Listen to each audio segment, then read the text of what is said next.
All right, I'm back, Biff.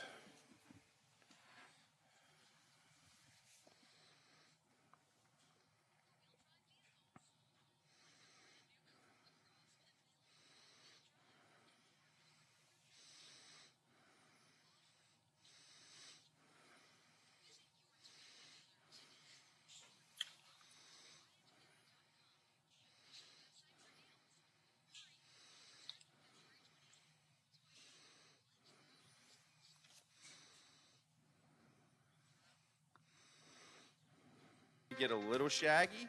Let Dirty Paws be your one-stop shop for all of your pet care needs. Stop in and see us at 202 18th Street or give us a call at 304-639-7754 to schedule your appointments for dog grooming, doggy daycare, and dog boarding today. Millions plan for retirement online. Estimate your future benefits, apply for retirement, and manage your benefits all from the comfort of your home. And give yourself the freedom to do what you want offline. Social Security's online services help put you in control with secure access to your information anytime, anywhere, allowing you to spend more time with family, friends, or simply just enjoying the day. Social Security, securing today and tomorrow. See what you can do online at socialsecurity.gov. Hello, it's John Kozik, founder and president of TurboTrack Realty, and I buy houses as is fast for cash. Call me today for an all-cash offer on any of your properties, and we can close within days at 614-470-2000, 614-470-2000. Do you own a property that's outdated and needs thousands of dollars in repairs? Great, I'll buy it. Give us a call today for an all-cash offer at 614-470-2000, 614-470-2000. Would it be convenient for you if you could simply take what you wanted and leave the rest behind? Great, I'll buy it. I buy all types of real estate completely as is. I buy vacant properties, inherited homes, divorce situations, death in the family, apartment buildings, rental portfolios. I even buy my tenant won't pay me the rent houses. Call TurboTrack Realty today for an all-cash offer and speak with one of our friendly staff members at 614-470-2000, 614-470-2000. Live and local talk is just around the corner. Stay right here on The Watchdog. Hello, everyone, from The Watchdog. I am the Storm Tracker, Darnell Foster, with a look at your local weather forecast for your Thursday. Mostly cloudy skies, a sprinkler or two, maybe even a flurry or such. A daytime high near 38 degrees. Overnight low of 27 under mostly cloudy skies. You'll see mostly cloudy, rain on and off for your Friday, but a mild day with temperatures near 50 for the daytime high. Have yourself a great day, everyone. From The Watchdog, I'm the Storm Tracker, Darnell Foster. The views and opinions expressed on the following program are not necessarily those of this station or its sponsors.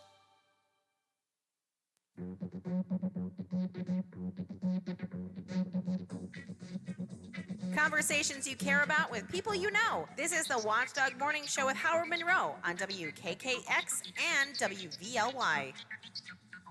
A typical February day. Currently it's 37 degrees, the Wheeling, Ohio County Airport, 37 degrees.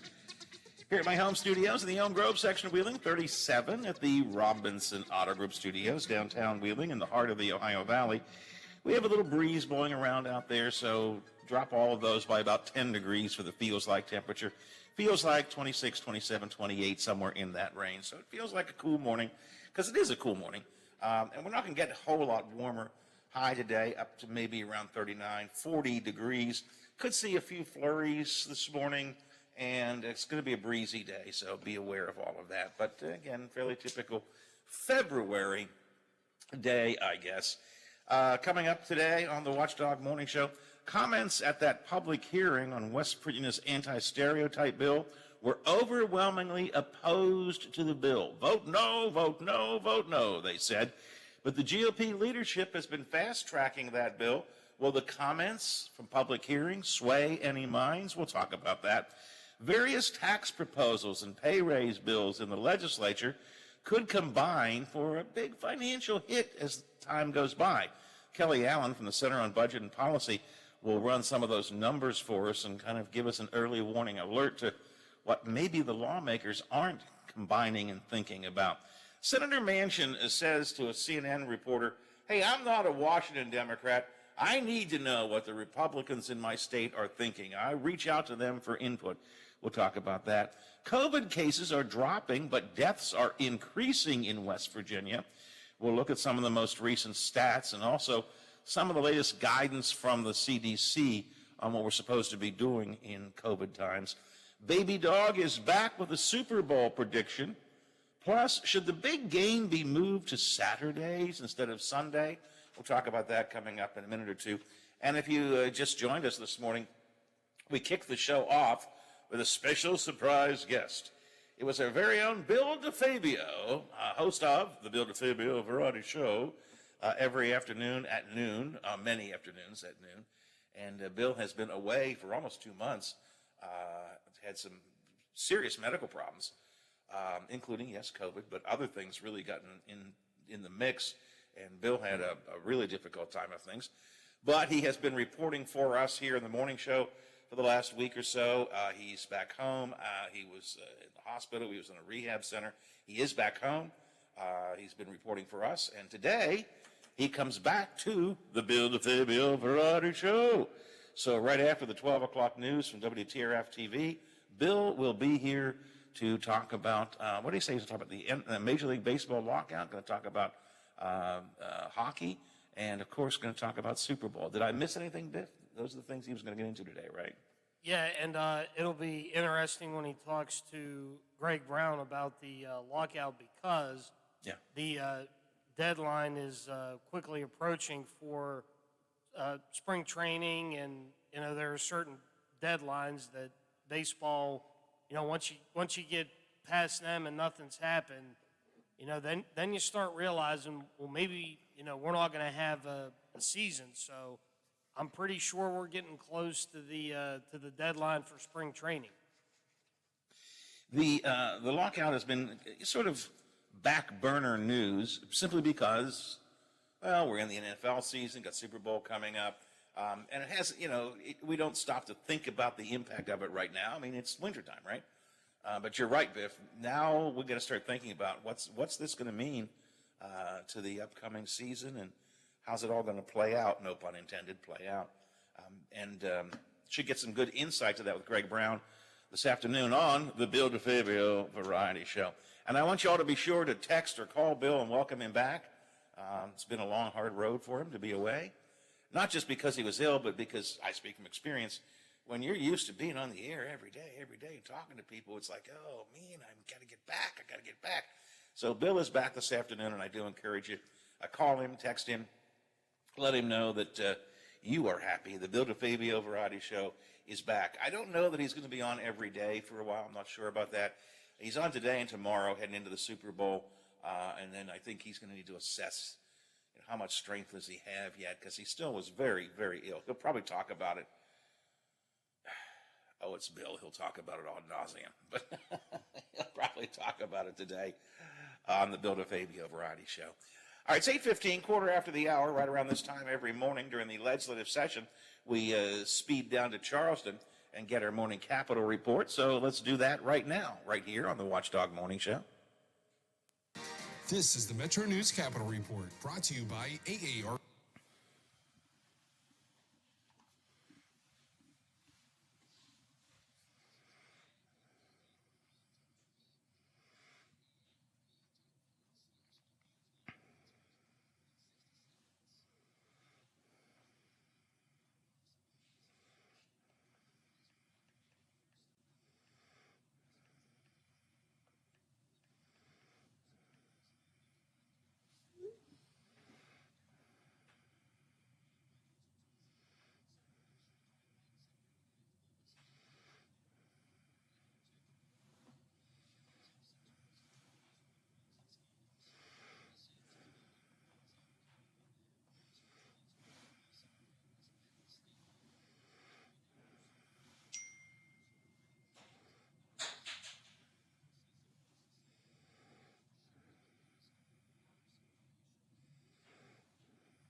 Subscribing to notifications is easier, and with one tap, you have access to recent push notifications. There are more ways to watch and find video. To get the new WTRF 7 News app, just update the latest version or download the WTRF 7 News app in your Apple or Google Play Store by searching WTRF.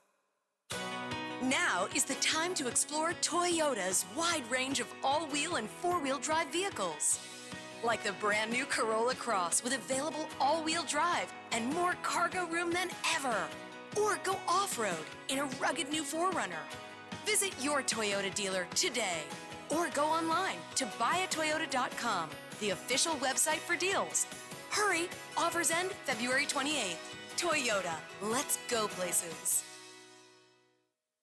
For all of your IT needs, visit OmniPerforms.com. Omni Strategic Technologies, the only IT company that the Watchdog trusts. Are you traveling? Working a little bit too much? Is your fur baby starting to get a little shaggy? Let Dirty Paws be your one-stop shop for all of your pet care needs. Stop in and see us at 202 18th Street or give us a call at 304-639-7754. To schedule your appointments for dog grooming, doggy daycare, and dog boarding today. Follow us on Facebook for the latest news, show updates, podcasts, alerts, and live video streams from the Valley's only network dedicated to local, community-driven talk radio, The Watchdog.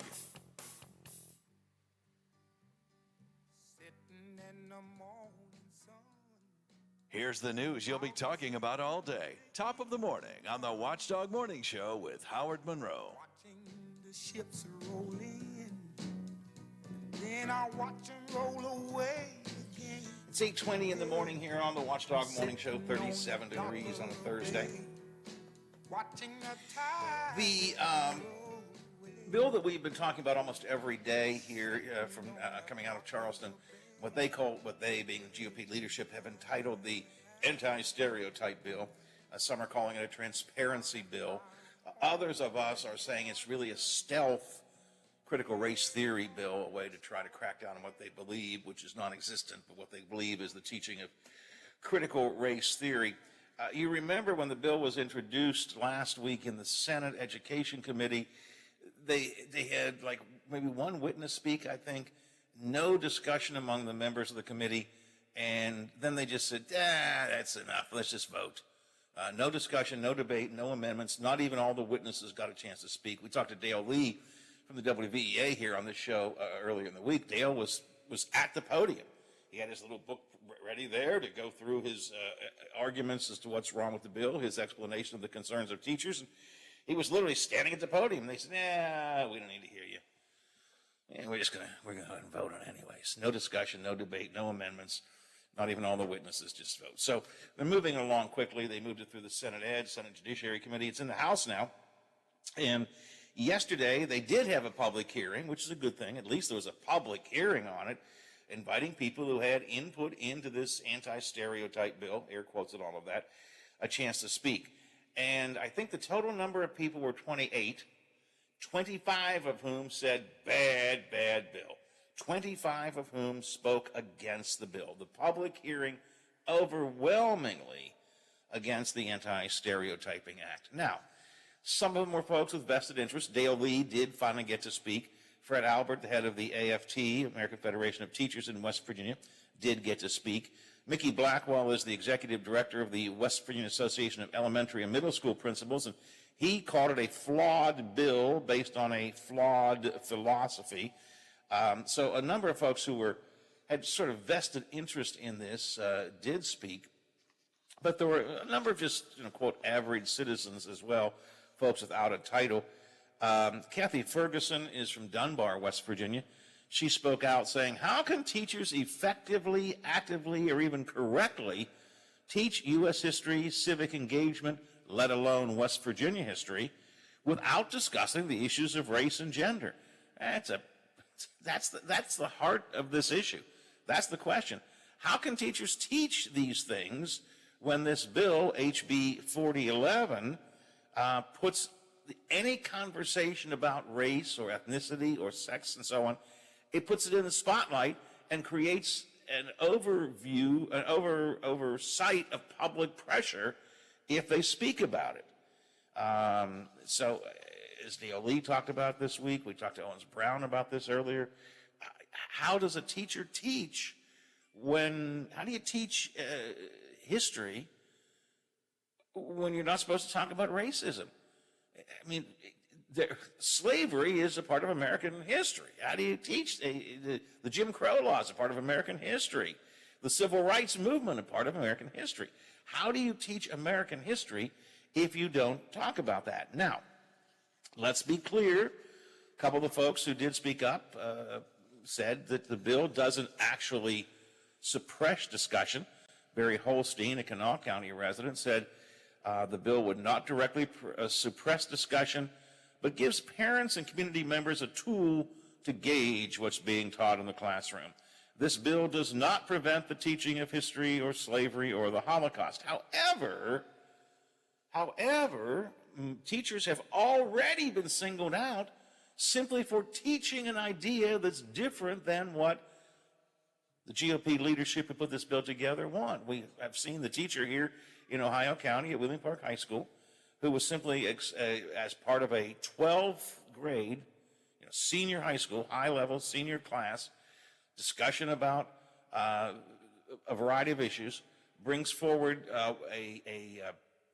the philosophy that some folks don't like, and says, well, you ought to know that this is a position that one person takes, and already she was criticized by the author of this bill. So that so-called chilling effect, it's already very obvious. And several teachers that spoke at the hearing and others who have spoken out to the media have just basically said, listen, how are we supposed to teach history if there's this fear of teaching history, and if the fear is that there will be a public pressure to stop us from doing it? And again, if you think that isn't happening, take a look at the bill proposed by Mike Azinger in Charleston. Now, I want to point out a lot of the folks who follow that, the legislature, don't think Azinger's bill will probably pass. But Azinger introduced a bill to create a snitch line. If a parent sees anybody talking about race in schools, call the governor's office and we'll come and get them. The anti-race discussion, police, I guess, will come to the school or whatever. So anyways, here's my question. The GOP leadership has really rushed this bill through. Again, last week in the Senate Ed Committee, they didn't even have discussion on the bill. Here's the bill. No discussion, no debate, no amendments, not even any witnesses there. I think they may have had one witness. I want to be careful about that. But again, Dale Lee, for example, up there to testify. He had signed up to testify. He was supposed to testify. And then, we don't need to listen to this stuff. Let's just vote. Why do they do that? Because they can. Because they have the numbers. We don't need. And now that's my question. After this public hearing, overwhelmingly, 25-3, I think is the count, overwhelmingly opposed to the bill. Will it make any difference? Will GOP leadership go, there's a lot of objection to this. Should we think this through? Or will they simply say, what difference does it make to us? We got the votes. We can do what we want to do. This bill is continuing to be very controversial, but I'm afraid it's going to work its way very quickly into passage. And then what happens? Teachers will be afraid to go too far down the road of teaching actual history about racism. By the way, there's a part of this bill that I mentioned this to Stephen Adams yesterday. It boggles my mind that the words are in there. I want to find the language I'm looking for here. If the current bill passes, schools and county boards of education would be prohibited from compelling students and staff to adopt any belief or concept on race, sex, ethnicity, religion, or national origin. Nowhere, anytime, ever in schools do they compel students. We don't have a loyalty oath. we teach, I should say we, teachers teach history. Teachers teach that there was slavery in this country. Teachers teach the origins of slavery. Teachers teach the impact of slavery in the formation of the Civil War. Teachers teach the Jim Crow era and what happened after the Civil War that continued to try to put African Americans down. Teachers teach the Civil Rights Movement. Teachers teach about the differing points of view on all of these things that are out there, because we are a wide, diverse country. And there are plenty of opinions out there that if you want to be a critical thinker, you need to know what people are talking about and saying. Nowhere ever in school, ever, do teachers compel students and staff to adopt any belief. I challenge you. Text me, call me. Did any teacher to you ever say, you must now sign a loyalty oath to believe what I just told you? No. They impart information, and some may share their perspective on it. Others may just simply impart information. But they basically give you knowledge that you are able to act on. But you can't act on knowledge if you don't have all the knowledge. So this bill is a dangerous, dangerous bill.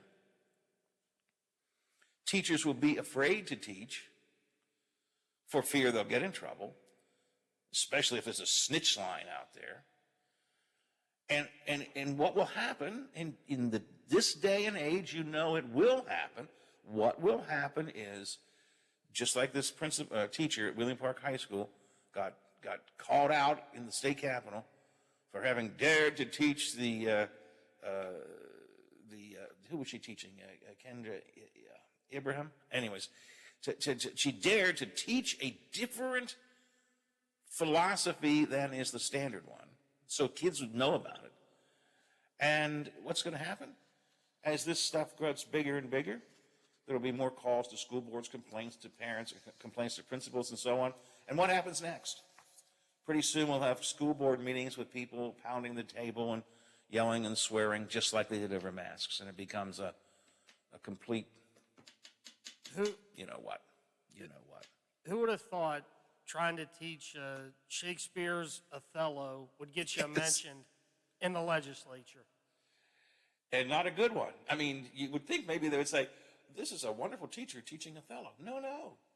Danger, Will Robinson. It's I don't know. Biff, maybe I had a different kind of teacher, all right? My teachers over the years introduced a lot of ideas to me and to the class. Some I agreed with, some I didn't. But if I hadn't heard about them in school, how would I know that there was a different point of view out there to consider? And that's what this is all about.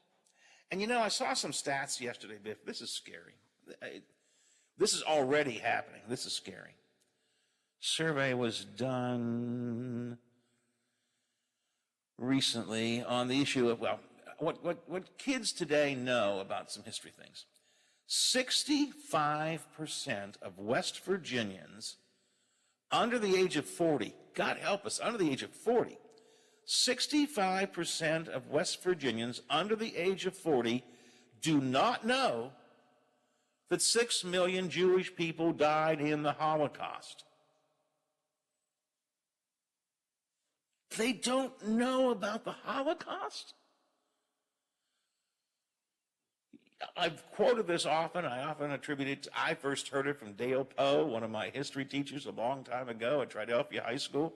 If you don't study history, you're doomed to repeat it. If you don't know what happened to the Holocaust, how will you ever be able to see signs of something horrific like that happening again? Only 8% of the students in high school in West Virginia understood that slavery was part of the reason for the Civil War.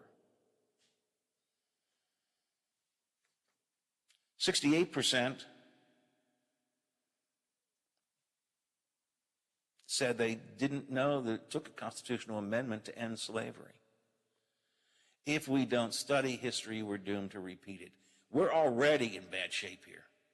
When 65% of people under the age of 40, forget high school students, 65% of people under the age of 40 in West Virginia don't know 6 million Jews were killed in the Holocaust? And we want to teach less history, not more?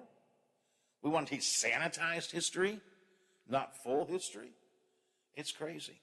But mark my words, my friends, despite the overwhelming opposition to this bill in the public hearing yesterday, the Republican-led leadership is going to say, that's nice. We got the bill. We gave them a chance to speak. That's good. Let little kiddies talk. They talked for a while. Now let's go ahead and pass this because we have the power to do it. And that's where we're at in West Virginia. We're going to stick with West Virginia in a minute or two and talk to Kelly Allen from the Center on Budget and Policy and talk about, income tax cuts or sales tax cuts, and how what makes the most sense. Does it make any sense? What are the problems with those things? And when you start to factor in some other financial matters around them, are we walking down a dangerous road that the legislature isn't really fully thinking through? Kelly Allen's coming up with us in the next half hour of the show. Also later on, Valentine's Day, Super Bowl Sunday. Got some more Super Bowl stuff for you. So a busy morning still ahead. Didn't ye be leaving me? It's 8:35, 25 before the hour here on the Watchdog Morning Show, and that is news time. Now it's time for your local news headline.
Teams. That's largely because West Virginia has so many newcomers.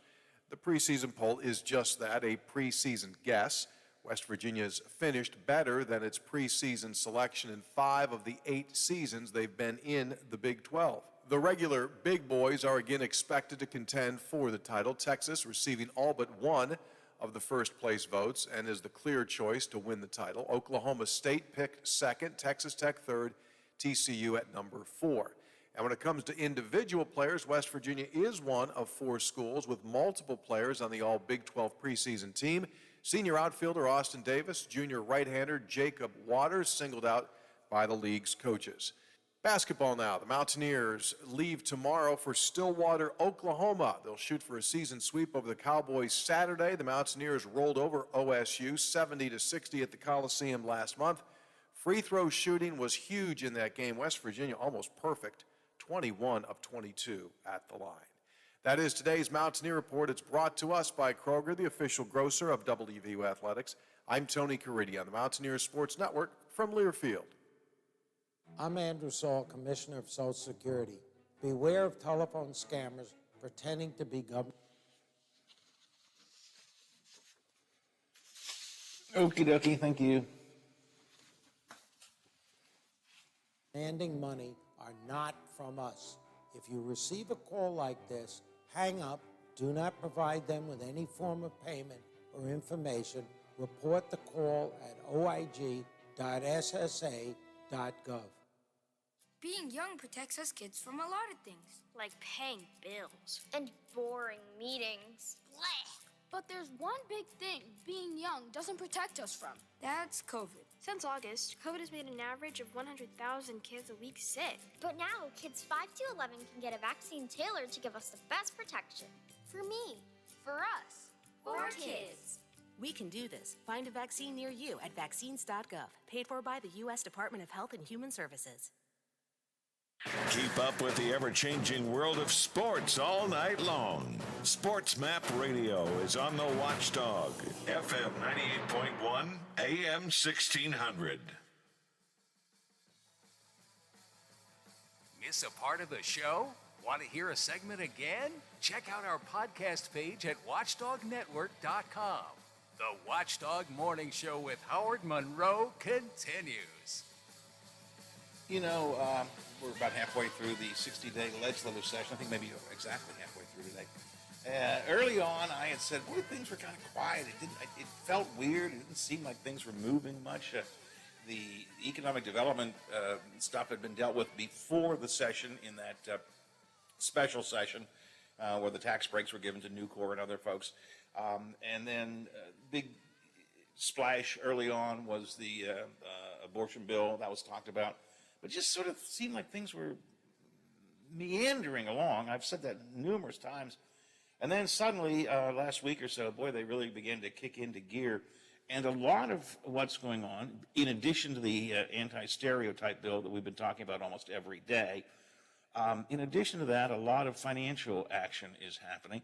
Proposals for a sales tax cut, proposals for an income tax cut, pay raise for teachers. There's a lot of things that are coming together here that, one way or another, cost money and I think have some issues with them. And I invited Kelly Allen, Executive Director of the West Virginia Center on Budget Policy, to join us this morning to just kind of talk about that. Kelly, first of all, good morning. Thanks for joining us here. I appreciate it. Hi, Howard. So, one of the problems I often see with our legislature, and I'm not even going to pick on the Republican-led legislature right now, it just seems to me all too often legislators come up with what they see as a good idea and they throw it out and people go yay or nay and they get passed. But somebody else over here has a different idea and they throw it. And we don't always consider the combined impact. That's one of the things that concerns me right now are the multiple actions that are happening in Charleston that I think are going to combine to cause us problems.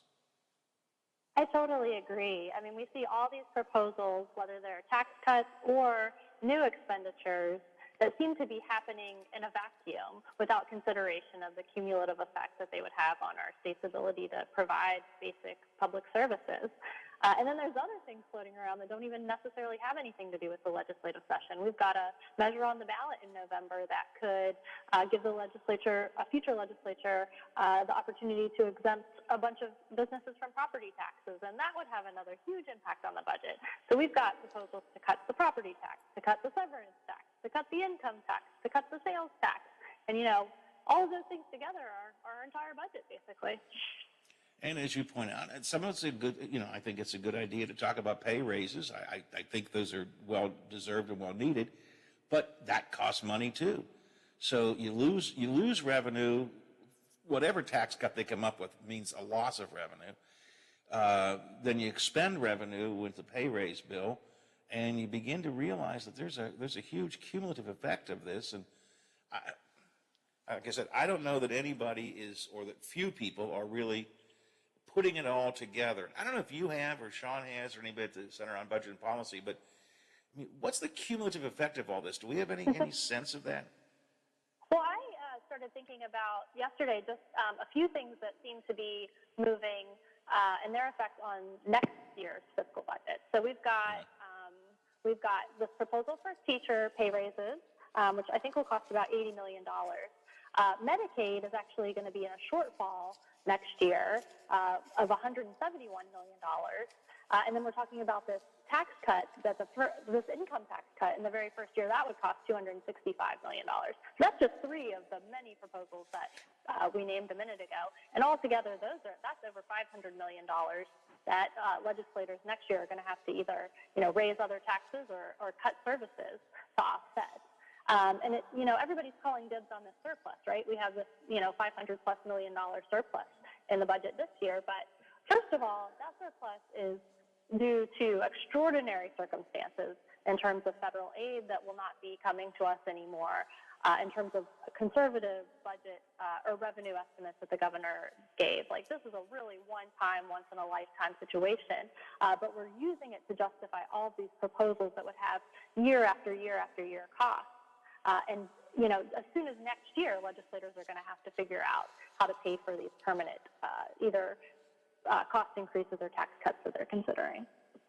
Yeah, 2 points there that you make I think are really important. One is that a lot of this surplus is predicated on the fact that we have this huge amount of federal money that has been coming in,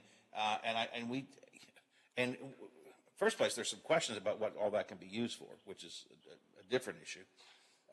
But because I believe a lot of that was contingent on not being used to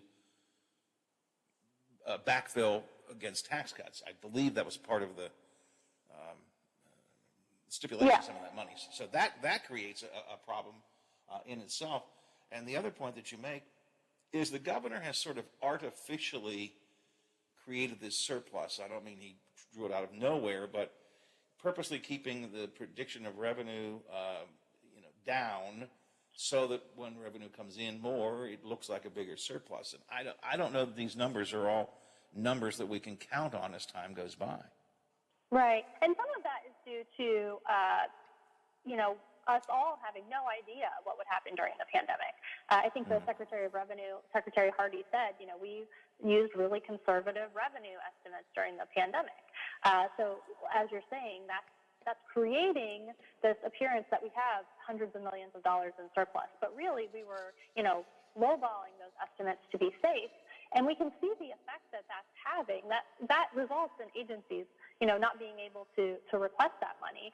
We saw that DHHR had 1,400 positions unfilled, which is a wild number to me. And I mentioned earlier that they have a big budget shortfall coming next year. So low revenue estimates that make it seem like we have these big surpluses are actually resulting in state agencies and public services being underfunded. Reading through the fiscal note on the income tax proposal, if I'm reading this correctly, and I'm no Sean O'Leary when it comes to numbers, but if I'm reading this correctly, the fiscal note suggests that almost $110 million decrease in revenue the first year, and that's because it's only a part year, and $265 million decrease in fiscal year 2024, and, quoting from the fiscal note, reductions are likely to be greater farther out. I mean, that's a huge amount of money that we're going to be. Now, everybody loves the idea of an income tax cut. Everybody wants a tax cut. Everybody says, oh, it sounds good. Sales tax, income tax, whatever. But when you're responsible for state governance and state budgeting, you got to say, wow, I'm going to lose $264 million. That's a pretty big chunk of change. And to make clear, I mean, most West Virginians are not going to get much of this tax cut. The income taxes are only progressive tax, which means that wealthier folks pay more than lower income folks. So on average, the middle income West Virginia family is going to see $88 stretched out over a year. So this is, most families are going to see very little of this. 70% of the tax cuts go to the wealthiest 20% of households. And the top 1% gets a tax cut that's 44 times greater than the average West Virginian. So it's $265 million a year, but the big bulk of that is going to the wealthiest households. And those are households that have seen their wealth surge during the pandemic, while, low and middle income families have not been so fortunate. So I've been looking for that number you just gave me. That's the first time I heard it. So the average middle-class taxpayer will see, let me put it this way, probably less than $100 a year in reduction over the course of a year. You said $88. Let me just call it less than $100. And that's a family, not just one worker. That's the average family. So ask yourself, so that's going to really change my lifestyle. I mean, I don't want to poo-poo it, but and it will come out. You won't get it even in a $100 check. You'll get it in a $88 check. Oh, it's just crazy. The other thing the fiscal note points out that I think is, again, unintended consequences. The fiscal note on this income tax thing points out that it is conceivable that our bond rating and our ability to meet our current financial obligations under bonding could be impacted by the change in the income tax rate. And again, I wonder if legislators take that into account as they look at this bill. Right. So the income tax bill has two pieces. So one is this initial 10% income tax cut, which we just talked about. And then the second piece is it creates this fund that future surpluses will be put into.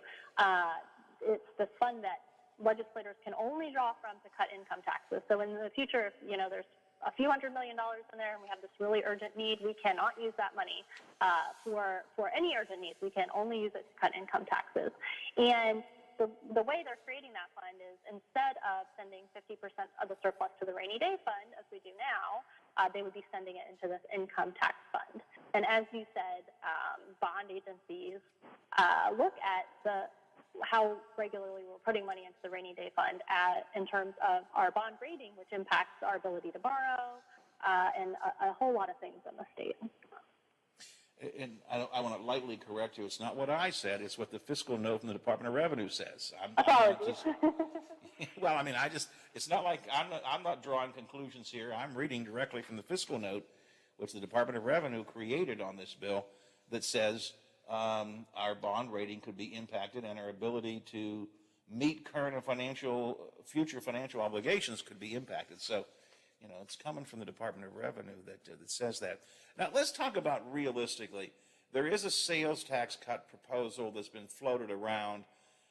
My sense is, and you're closer to this than I am, but my sense is that is unlikely to pass. Is that kind of where you're hearing as well? Well, first I'll say that the sales tax proposal shares the same flaws with the income tax proposal in that it calls dibs on this one-time surplus that we have right now that we'll never have again to pay for a permanent tax cut that we have to figure out how to pay for year over year. But my sense, like yours, is that it's probably not likely to move. I think the Senate president in particular has said that he doesn't see that as a path that the Senate wants to pursue. So I think that bill's unlikely to move. The income tax proposal is a partial reduction. It's not an elimination. Governor Justice last year proposed essentially a complete elimination. He was at odds, particularly with the House, on that. It was a lengthy debate over the course of the whole session, but there was a lot of disagreement among the GOP leadership, including the governor.